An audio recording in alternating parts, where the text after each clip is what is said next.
It used to be that you did a pilot, and the pilot had to be a complete arc, right? You couldn't just leave the end of the pilot on a total cliffhanger because maybe that pilot's all that ever gets aired. You never know.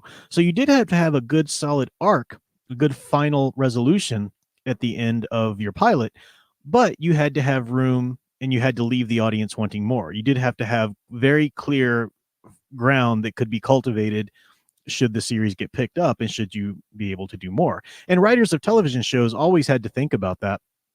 If the show would get picked up for, let's say, a half season, okay, well, we need a clear arc, in that half season, but we need to make it obvious that, we can go on and we can continue. And that's a challenge, and writers do that well. And maybe I should stop here for a second and just really define what I mean by arc. If you take writing classes and whatnot, you will learn about something. Sometimes it's called Freytag's pyramid. This is the man named Freytag. It really developed this. Now there are variations of this. Sometimes I'll teach a variation or two of it. You can simplify it. I talk a lot about the hero's journey, and that's kind of what this is.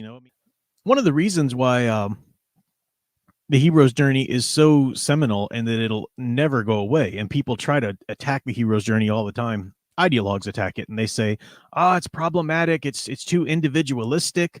We need stories with more of a group, with more of a community dynamic, because they're wanting to get the focus off the individual, and it's easier to control society minded or groupthink people, than it is individuals, because individuals tend to care about things like individual liberties and individual choice and all of that. And even though ideologues will try to pretend to be about individual choice, they have this little trick that they do where they will predefine your choices for you. So here, look, you get to choose for yourself from these 3 previously fabricated options, that we're all okay with, So that's kind of how that works.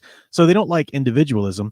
And the hero's journey is about individualism, not in any kind of political way. It's not that, you need to be more about, it's not like a Randian kind of thing or anything like that. It's just more about individualism because it reflects the human experience. And the human experience, you can't help. And we all think of ourselves as the heroes of our own story. We don't want to be selfish. We certainly want to think about, our allies, so to speak, and those who need our help, and, all of that within our own hero's journey.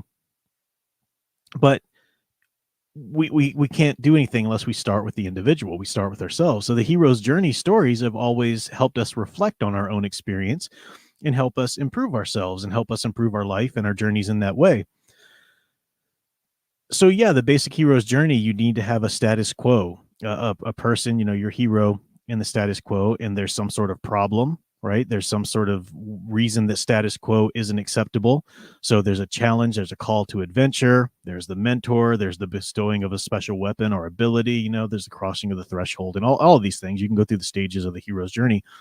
And on some level, that's the basic character arc. That's the basic story arc.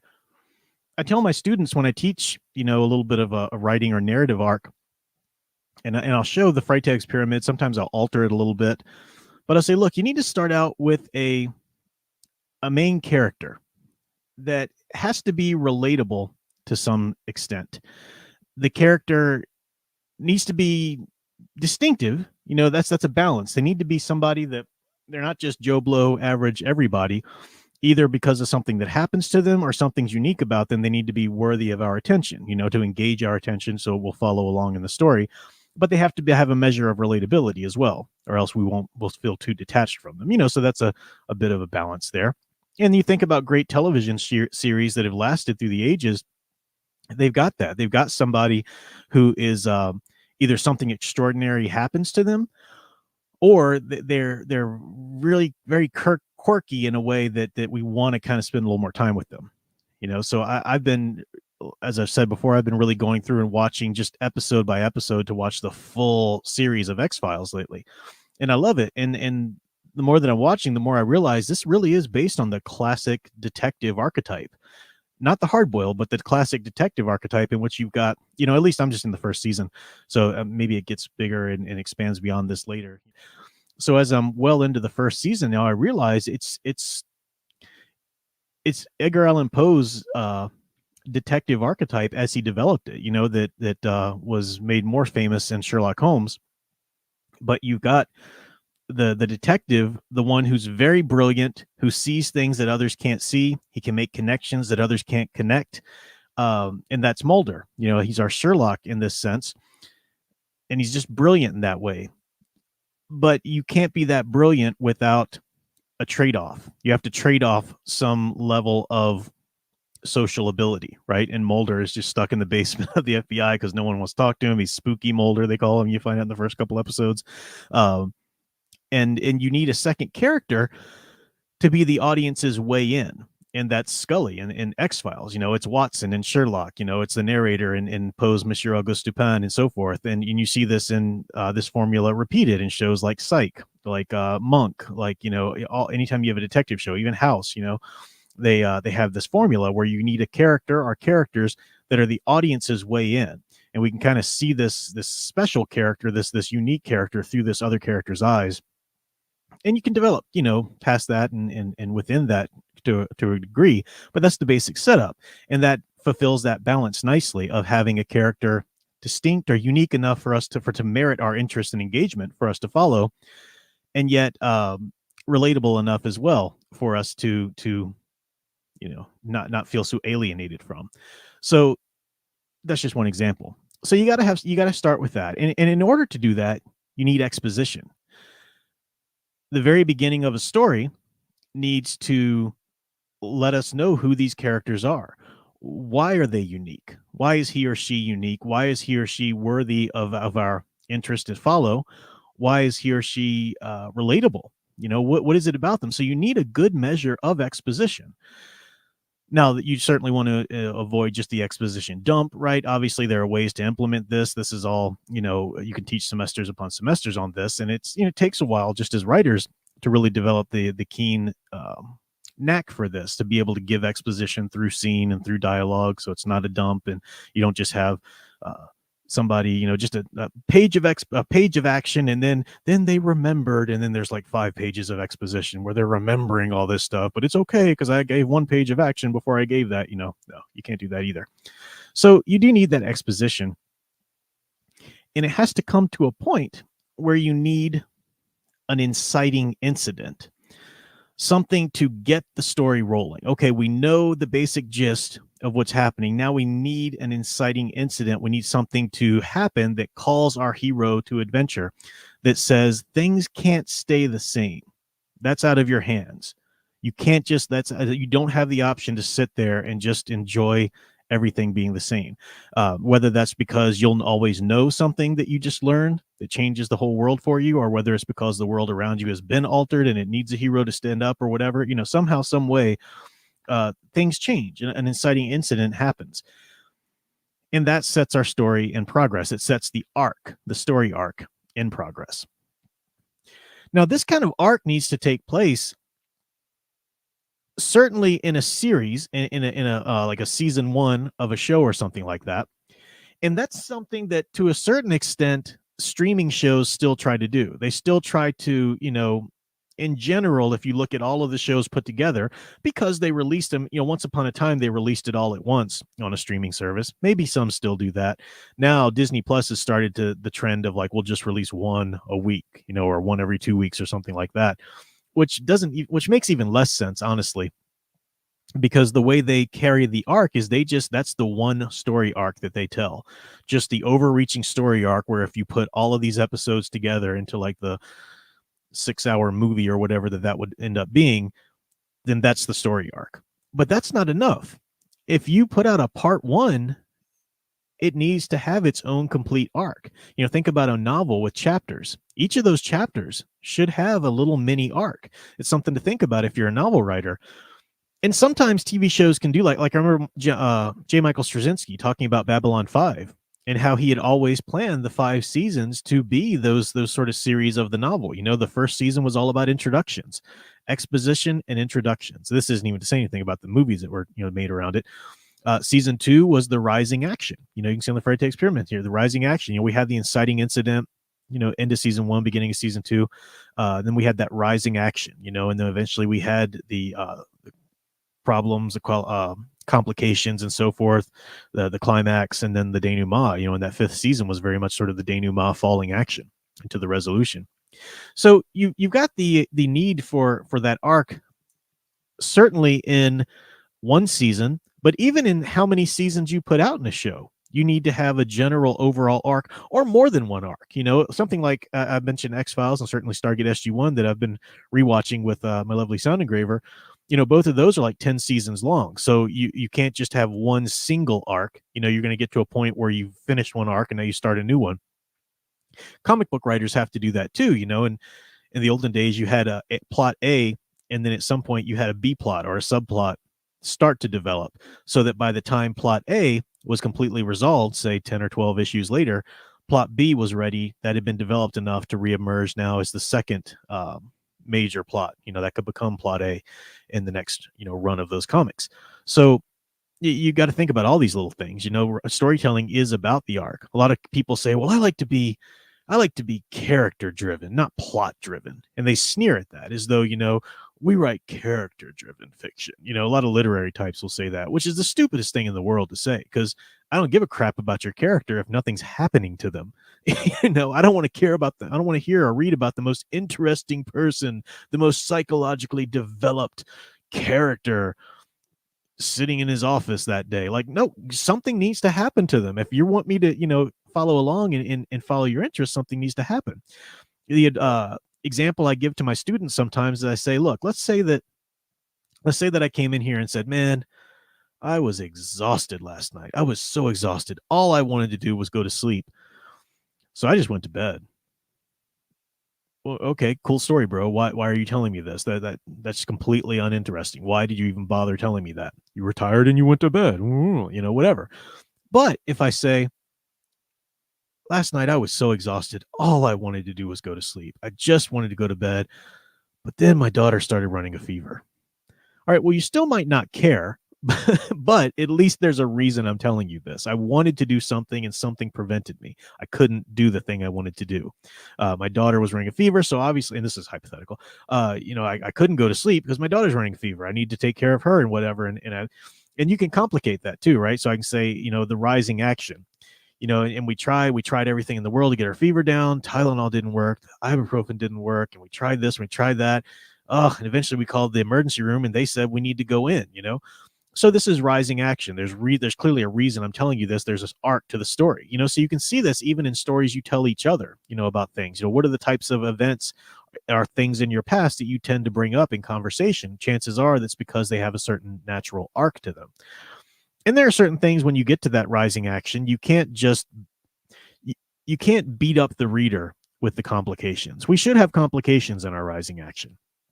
We do need to make things difficult for our characters. Shoot, what was his name? Nabokov. Vladimir Nabokov. Not Vladimir? No. Anyway, Nabokov. He's got a famous quote, the writer of Lolita.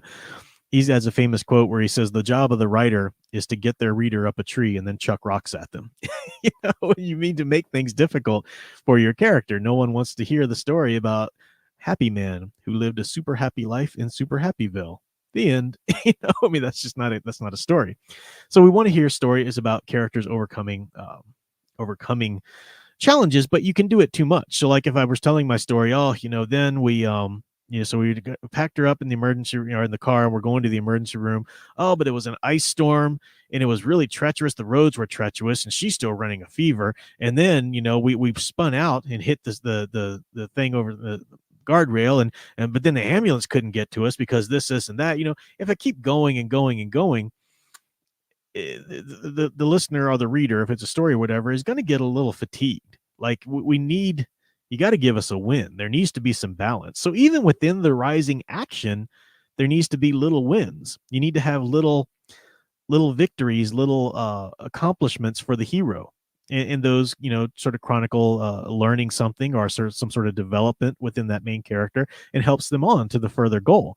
So if you think about the story arc here in terms of a season of a show, or even of a few seasons of a show, of a general arc, or something like that, This is where the episode is so important.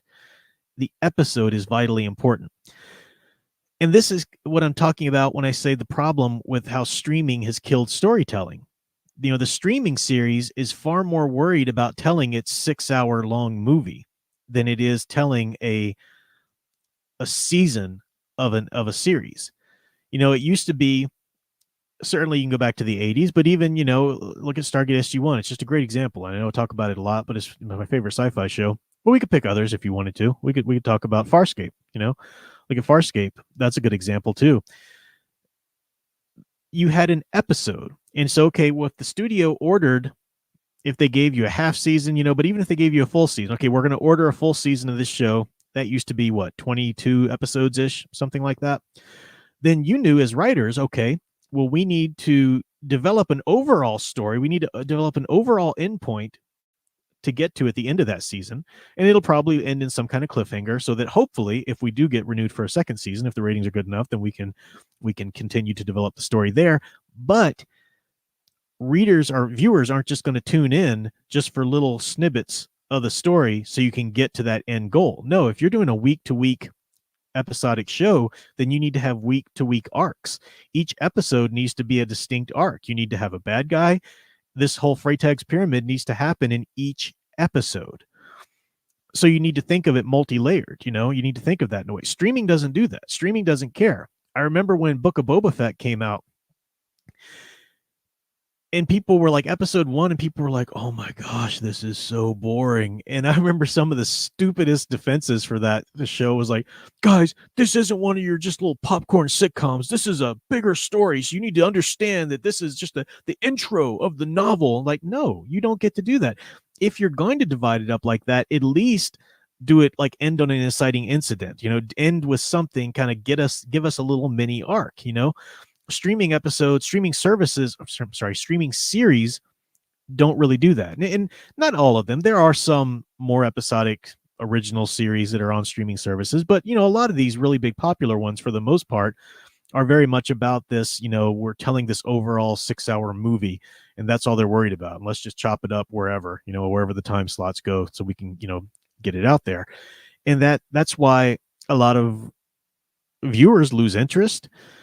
It also, from a business standpoint, it hurts money, and this is going to come back on the writing standpoint in a second. But if a television show back in the day was greenlit for a series, and let's say by episode 5, it just no one was watching it, well, the network would just cancel that show, even if it hadn't finished out its total number of episodes that it was ordered or whatever. The network would rather lose money than continue to lose sponsor interest for commercials. Streaming services don't do that. If a streaming service ordered, that look at I forget the name of it, but Zack Snyder's garbage, fake Star Wars. There's a whole part 2 that Netflix already paid him for to make. So they've got to release it. In order to recoup any money, they've got to release this garbage part 2 of a series that they know is going to be part garbage, but they can't. What can they do? They already paid for it, And that hurts storytelling because it hurts the stories that are pushed out there in front of the public. So you start to think of stories in that manner, and you start to lose, you're just your average movie watcher or streaming service subscriber or whatever, starts to lose their sense of what a good story is, what a good story arc is. We're talking about stuff now that people who are study story need to think about, these kind of arcs and whatnot, or pyramids. People today don't really do that. They don't worry about that. So you think about, okay, we have to have the climax, and the climax need to be such that the climax isn't the end of the story. It's not the end of the story. Sometimes you'll see shows or even books, things like that they end. Okay, here's the answer. Here's the end. Boom. The climax happened. The big battle, was won or something like that. That's not the end of the story by far, because that's not the end of our experiences in human life. You don't just get that promotion and then that's the end of that story. No, you are earned that grade or whatever it is, the challenge in life that you've got. That's not the end of the story. Once you achieve that goal, then there's the necessary part of the story, which is how does that change you? What does that mean for your life now? What does that mean going forward? You know, in the hero's journey, there's that status quo. Okay, how is it upgraded now? What does it look like now that you've gone on this journey? How have you changed? How has the world changed around you? Hopefully for the better. You know, show us that. We need to know that because in our own personal lives, we need to think about that in terms of our own experience. Well, we need to think about that in terms of characters' experiences as well. And I love the example of Babylon 5, like I was saying, because that man took a whole season just to really tie things up. And it wasn't a boring season. You think about, well, how can you hold my interest if the climax, the main, you know, battle is over? That doesn't mean that there aren't little battles to still fight or to, you know, put out the fires here or there or do damage control there. And it was a very interesting season. Season 5 was fascinating for that purpose. And then the final ultimate resolution that it came to as the action sort of falls, you know, that's natural. So that's part of it. You know, that's an example of something doing it through the whole season. But even within a season, within episodes, you know, you can't have even shows that are thinking, okay, we need a cliffhanger to springboard people into the next season or make sure they come back, you know, next season or whatever. There still needs to be a little bit, even within the episode, okay, this is how things changed us. Again, I mentioned Agents of Shield, so I can't help but to think about that example. The end, season 3, the end of the season in which they went into the alternate universe and all that, Ada and the life model decoys and all of that. Boy, that season was a freaking roller coaster ride emotionally and even psychologically. It was like, dang, man, the things they go through. And at the end, there was resolution. You realize that there was still a lot for them to work out. The things that these characters had gone through psychologically, going into this alternate universe and having these alternate memories and all this kind of stuff, like that was going to mess with them. And you knew that. But they took like a good portion of the episode to kind of breathe after that, talk about it a little bit. They decided that they all wanted to go out to a diner together because they didn't know there were probably going to be legal implications about this. They might be in jail. Who knows? You had that. You knew how things were affecting them. You got a falling action. And then at the very end, these people come into the diner and kidnap them and take them away or whatever. So that's a cliffhanger. So you can tune in next season to find out what that was about. But you were satisfied with sort of a falling action from that main climax at the end of that season. You know, these are all things to think about when you've got stories. And maybe you don't know these examples I'm talking about, but they're, you know, you can think about other examples or look up other ideas here. This might be controversial, but I can't really see anybody returning. I don't see the remake of Battlestar Galactica ever really making it in the ratings of the most streamed shows. You know, because that show was more about getting to a cliffhanger than it was about a good solid arc, a good solid build, a good solid sense of rising action. Now the climax, now we're going down. You know, that shows like that. Lost was another one. We're just about writing to the next cliffhanger. And that's something that a lot of shows got into. You know, I'd said a while ago, you know, I said I was looking at, I had to watch the Sleepy Hollow series because I teach Washington Irving and I teach Sleepy Hollow. So I wanted to have at least seen that show that was, you know, supposedly influenced by him. And it ended up in just a mess by the end of it. And then I thought, well, let me see Grimm. People have said that Grimm is a bit better, and it's the same sort of context, you know. So I you know, I liked a lot of things about Grimm, but they had a rushed end season, and you could tell it's just sort of when you can kind of see the writing on the wall with a lot of these shows, even before streaming really took over, like it has now. And I think it's safe to say that streaming, that's what's taken over now. It's streaming. That's not you go to network television, it's a completely different thing. It really is just older people watching network television now. But there was a transition period in there in which network television was kind of dying. You know, you still had shows like, you know, CW's DC verse, the Arrowverse, and the Flash, and all that kind of stuff.